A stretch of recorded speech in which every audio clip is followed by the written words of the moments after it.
नमस्कार, मी प्रज्ञा आणि मी तुमचं खूप खूप स्वागत करते माझ्या आजच्या व्हिडिओमध्ये. तर हा तो दिवस आहे ज्या दिवशी मी पारगाववरून रिटर्न आलती आणि मी उठेपर्यंत दादाही आला होता आणि तो आमच्या दोघांसाठी मस्तपैकी जेवण बनवत होता.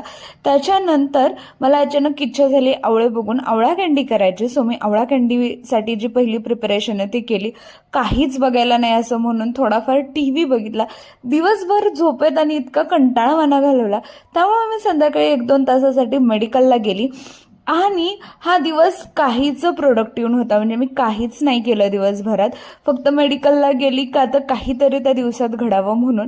तो दिवस तिथेच संपला. दुसऱ्या दिवशी सकाळी सकाळी लवकर तयार होऊन माझ्या आवळा कँडीची हालत बघून मी आईसोबत गेले होते पुण्याला.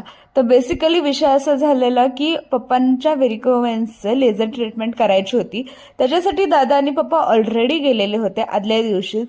पण आईचं असं झालं आपण पण जाऊ. सो हे आहे ONP हॉस्पिटल जिथे आम्ही गेलतो. दादा आम्हाला खाली घ्यायला आलता आणि त्याच्यानंतर विषय असा झाला तिथे पोहोचेपर्यंत मलाच कसं तरी व्हायला लागलेलं उलटीसारखं. सो मी थोडा वेळ झोपून घेतलं.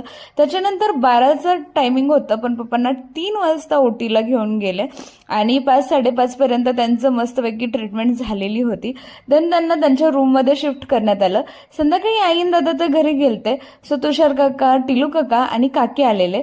फायनली मी काकीसोबत घरी गेले आणि काका पप्पांपाशी थांबलेला रात्री. त्याच्यानंतर सकाळी आम्ही उठलो. काकीनं मस्त देवपूजा वगैरे केली. माझ्यासाठी नाश्ता बनवला.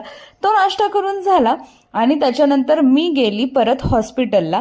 आणि तुम्ही बघू शकता सकाळ सकाळ ट्रॅफिक तर होतच होतं आणि शिवाय इतकी धूळ आणि घाण होती ना पुण्यात काय बोलायला नको.